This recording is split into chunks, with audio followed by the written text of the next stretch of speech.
मैं कैसे परिचय दूं उस शख्सियत का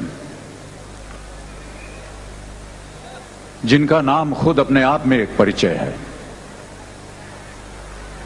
मैं कैसे परिचय करूं उस व्यक्ति का जिनकी आवाज देश की ही आवाज नहीं बल्कि सारे विश्व की आवाज है।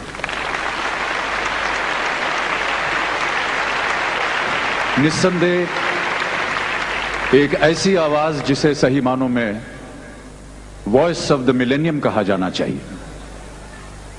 मैं कैसे परिचय दूं उनका जबकि सुर, ताल, संगीत सब उन्हीं के नाम से शुरू होता है और उन्हीं के नाम से खत्म हो जाता है। मैं कैसे परिचय दूं उनका जिन्होंने विश्व भर में अनगिनत खिताब पाए हैं, अनगिनत रिकॉर्ड्स कायम किए हैं। इस अमूल्य रत्न का मूल्य कैसे किया जाए?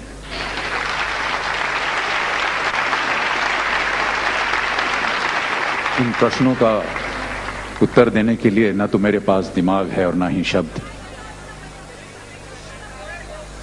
हमारे पड़ोसी मुल्क के लोग जब कभी हमसे मिलते हैं तो कहा करते हैं कि हमारे पास वो सब कुछ है जो आपके पास भारत में है, बस दो चीजें नहीं हैं, ताजमहल और लता मंगेशकर।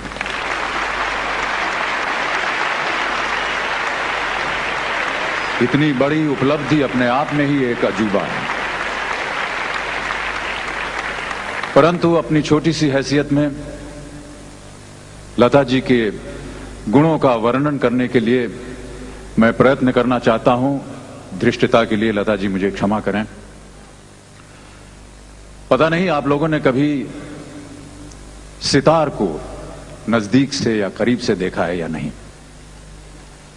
सितार के ऊपर कई एक प्रमुख तारें होती हैं जिसे खींचने से और उस पर उंगलियां फिराने से सितार बज उठता है, उसमें से सुर निकलती है, आवाज निकलती है।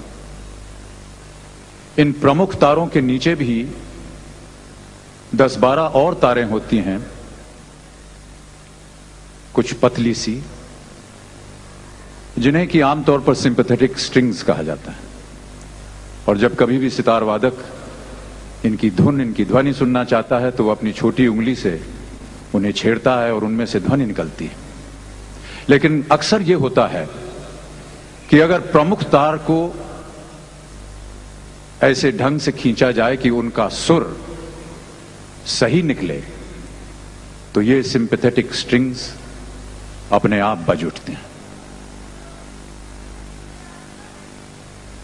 ये सिंपैथेटिक स्ट्रिंग्स इसलिए बज उठते हैं क्योंकि उस सुर में इतनी प्रबलता होती है, इतनी शुद्धि होती है कि उन्हीं के कारण ये तार अपने आप बज उठते हैं।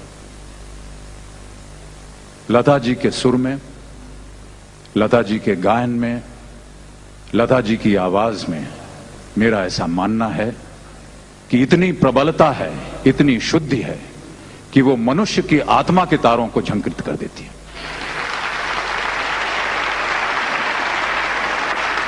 मेरा और एक अनुमान है कि संगीत के सुरों और परमात्मा के बीच एक बहुत ही अद्भुत और विचित्र बंधन है।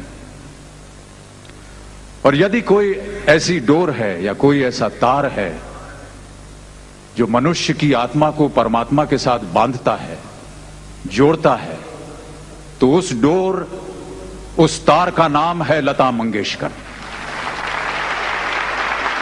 देवियों और सज्जनों, साक्षात सरस्वती के इस रूप को मैं शत शत प्रणाम करता हूं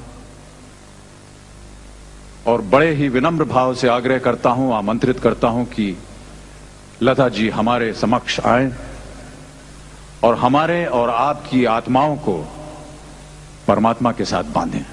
देवियों और सज्जनों, आदरणीय लता मंगेशकर जी।